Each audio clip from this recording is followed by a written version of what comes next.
Namaste everyone and welcome back to the Sikh Trader. My name is Baljeet Singh and I hope you all are doing amazing. आज हम बात करने वाले हैं एक much awaited IPO जिसका नाम है BCCL या फिर भारत कोकिंग कोल लिमिटेड। अब जो BCCL है ये एक बहुत टाइम से वेटेड आईपीओ था, लोग काफ़ी टाइम से इसका इंतज़ार कर रहे थे। ये एक सब्सिडियरी है कोल इंडिया की। कोल इंडिया लिमिटेड जो इंडिया में कोल का सबसे बड़ा मैन्युफैक्चरर है, उसकी बेसिकली एक सब्सिडरी है। इनका काम माइनिंग से रिलेटेड है और इनका जो मेजर प्रोड्यूसिंग प्रोडक्ट है वो है coking coal. Coking coal usually हम स्टील के प्रोडक्शन में यूज़ किया करते हैं। तो ये तो कुछ बेसिक बातें हो गई। अब आईपीओ में 2 से 3 मेजर चीज़ें जो हमें पता होनी चाहिए। पहली ये है कि आप इसे रिटेल कोटा से भी अप्लाई कर सकते हैं और इसके अलावा आप इसे HNI से भी अप्लाई कर सकते हैं। एंड और एक इंटरेस्टिंग चीज़ कि आप इसमें शेयर होल्डर कोटा से भी इस बार इस आईपीओ को अप्लाई कर सकते हैं। लेकिन इसका एक छोटा सा कैच है, आपके पास 1 जनवरी 2026 से पहले कोल इंडिया के शेयर्स होने चाहिए। अगर आप एक शेयर होल्डर थे कोल इंडिया में 2026 से पहले अफेक्टिव अप टू 1 जनवरी, तब आप एलिजिबल होते हैं शेयर होल्डर कोटा से अप्लाई करने के लिए, अदरवाइज़ आप नहीं कर सकते। आप नॉर्मल HNI कोटा वगैरह से अप्लाई कर सकते हैं। आईपीओ की लिस्टिंग डेट है 9 जनवरी एंड 13 जनवरी तक प्रोसेस चलेगा।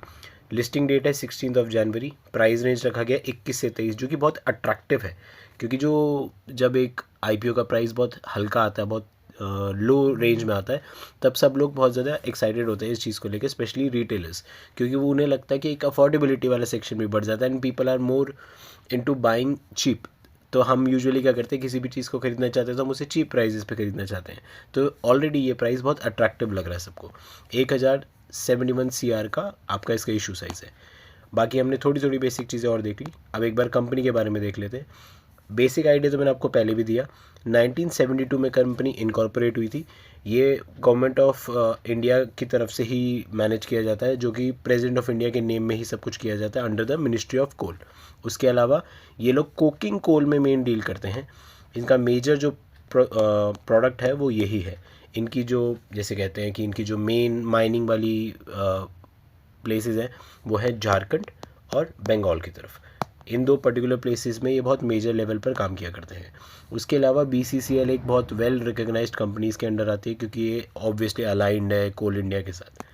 अब अगर हम इसके फाइनेंशियल्स की बात करें तो प्रॉफिट में एक ड्रॉप देखा गया है मार्च 2025 से लेकर सितंबर 2025 तक। तो इसको लेकर हमें थोड़ा सा केयरफुल रहना है।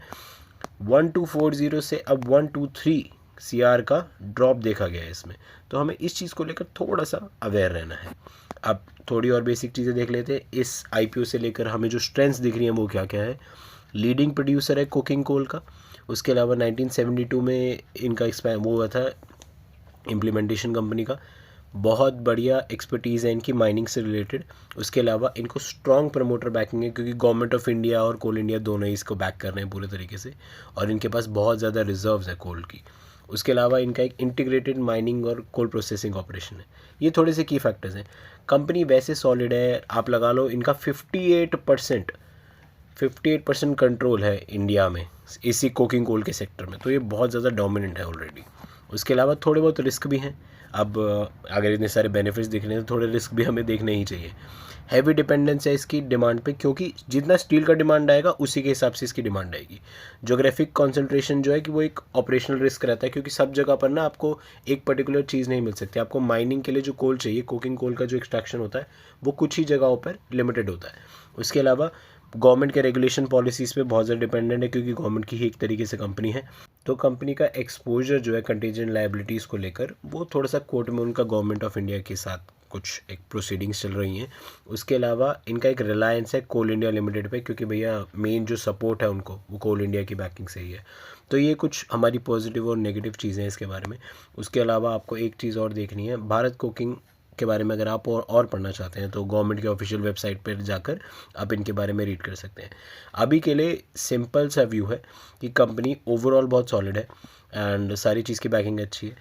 उसके अलावा ये चीज़ मेन ध्यान रखना कि जो करंट इसका GMP है वो 11 रुपये के अराउंड चल रहा है। That is actually very good, क्योंकि अगर आप कंपेयर करेंगे 21 से 23 रुपये का बैंड है और उसमें से 11 रुपये का तो ये आपको GMP ही दे रहे हैं। तो लिस्टिंग गेन्स इसमें अच्छे देखे जा सकते हैं। And government of India backed company है, तो ओवरऑल आई बिलीव कि लॉन्ग टर्म के लिए भी अगर लोग होल्ड करेंगे तो ज़्यादा रिस्क नहीं होगा।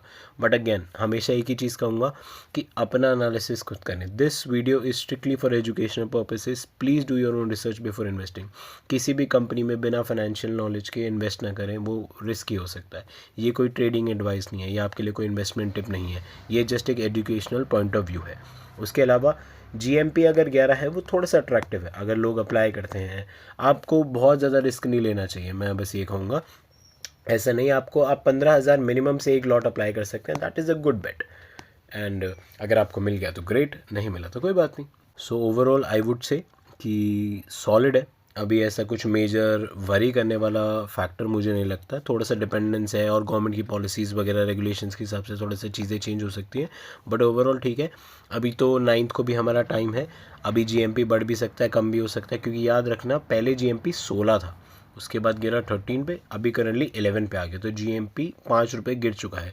तो अब देखते हैं लिस्टिंग के डेज़ के अराउंड पे कैसा रहेगा, तो उसको भी लेकर थोड़ा सा केयरफुल रहे। आपको फर्स्ट डे पे ही जाके सीधा ब्लैंकली अप्लाई नहीं करना चाहिए। आप देखो GMP, देखो ओवरऑल कंपनी के बारे में पढ़ो, अगर आपको लगता है सॉलिड है तो you should go for it, else you should wait it out. अगर आपको वीडियो अच्छा लगा हो please hit the like button, subscribe to our channel. आपको कुछ भी क्वेश्चन आप नीचे हमें कमेंट करके बता सकते हैं, हम आपके लिए उसी से रिगार्डिंग वीडियो लेकर आएंगे। Thank you so much, have a great day.